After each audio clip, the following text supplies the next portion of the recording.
Assalamualaikum warahmatullahi wabarakatuh. Di pertemuan kali ini kita masuk ke subtema 2, yaitu pertumbuhan dan perkembangan manusia. Sebelum masuk, Ustazah mau review dulu. Kalau kemarin adik Irman termasuk salah satu makhluk hidup, sekarang Ustazah mau tanya, di depan kita ada gambar pohon mawar pink. Apakah pohon mawar pink termasuk makhluk hidup?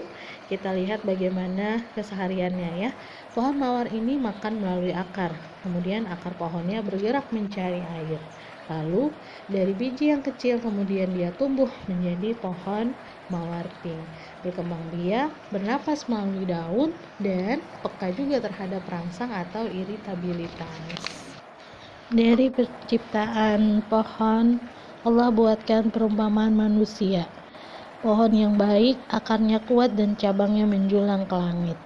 Maka muslim yang baik adalah muslim yang punya akar keimanan yang kuat dan cabang keislaman yang menjulang. Dari pohon kita lanjut sekarang ke hewan. Nah, di sini ada gambar burung quetzal. Apakah burung ini termasuk makhluk hidup? Burung quetzal ini makan dengan biji, kemudian bergerak dengan sayap dan tumbuh dari telur dan kemudian hingga menjadi burung dewasa. Berkembang dengan cara bertelur, bernapas dengan paruh dan menanggapi rangsangan. Maka dapat dikatakan burung quetzal termasuk makhluk hidup. Oke, jadi manusia, hewan dan tumbuhan adalah makhluk hidup dan kita diminta untuk mengambil dan bisa bertafakur dengan kedua makhluk ciptaan Allah. Oke, sekarang kita masuk ke pembahasan pertumbuhan dan perkembangan manusia. Teman-teman, kalau disebut tumbuh artinya bertambah berat, bertambah tinggi, dan bertambah besar.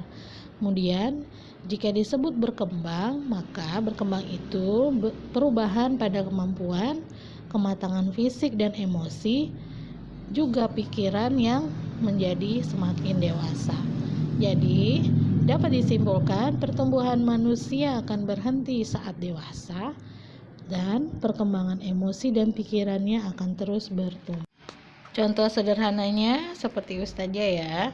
Ustazah dari nol kecil ya, dari bayi kemudian sampai sekarang sudah dewasa, tidak lagi bertambah berat, tidak lagi bertambah tinggi, juga tidak semakin besar. Nah, tapi pikirannya Ustazah harus semakin berkembang, emosinya juga harus semakin berkembang, dan tadi harus menjadi semakin dewasa. Seperti itu ya contohnya. Kita break, dengarkan kisah dulu yuk. Judulnya Menakjubkannya Tubuhku. Dari cerita tadi ada poin bahwa salah satu yang mempengaruhi pertumbuhan makhluk hidup adalah dengan makanan. Seperti apa ya makanannya? Makanan seperti apa yang sangat baik untuk pertumbuhan? Makanan yang sehat, bergizi lengkap, dan seimbang. Bergizi lengkap itu maksudnya bagaimana sih? Makanan bergizi itu adalah makanan yang mengandung zat untuk pertumbuhan tubuh.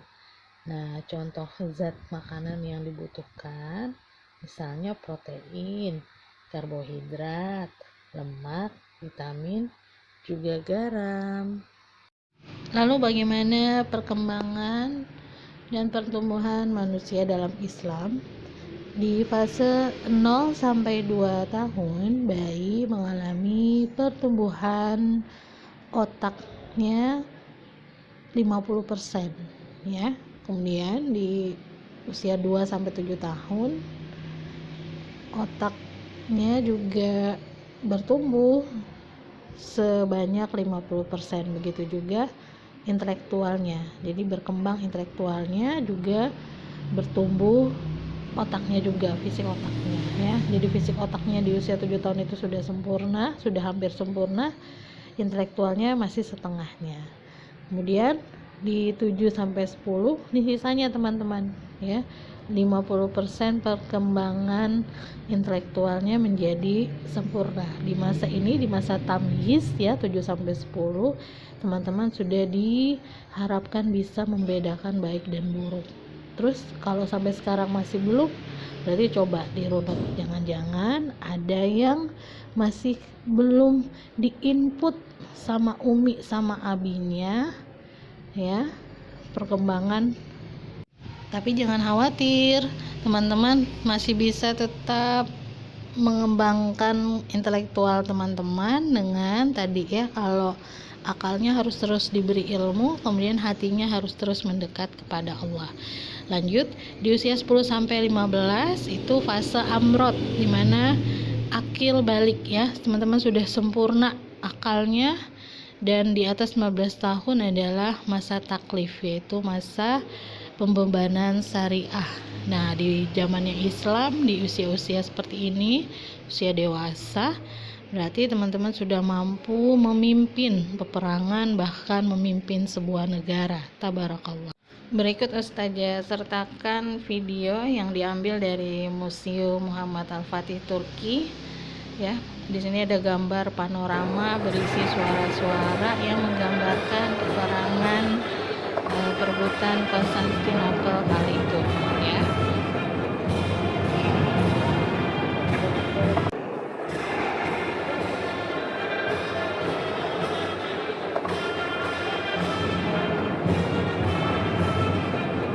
Dari kecil Muhammad Al-Fatih sudah diberitakan dan selalu disampaikan akannya bahwa akan ada pasukan terbaik dan juga pemimpin terbaik. Nah,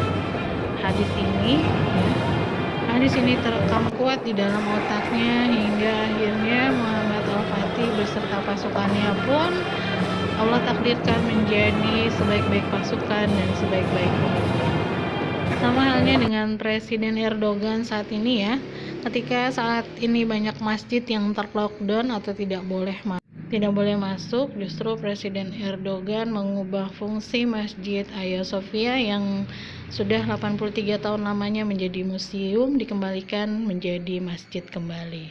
Nah, ketika ditanya apa sih yang memotivasi Erdogan atau Erdogan berbuat sedemikian itu ya, sedemikian rupa, ternyata jawabannya adalah saya bercita-cita dari kecil. Berarti dari kecil Erdogan sudah dimasukkan cerita atau kisah bagaimana perjuangan Al-Fatih ya dalam merebut Konstantinopel. Ustazah berharap di usia teman-teman sekarang di kisaran 7 sampai 10 ya, di usia tamyiz, di mana teman-teman bisa membedakan baik dan buruk.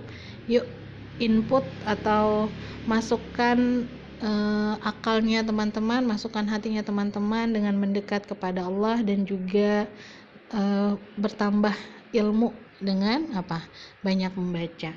Oke, sampai di sini ciri-ciri perkembangan dan pertumbuhan manusia. Kita ketemu lagi di sesi berikutnya.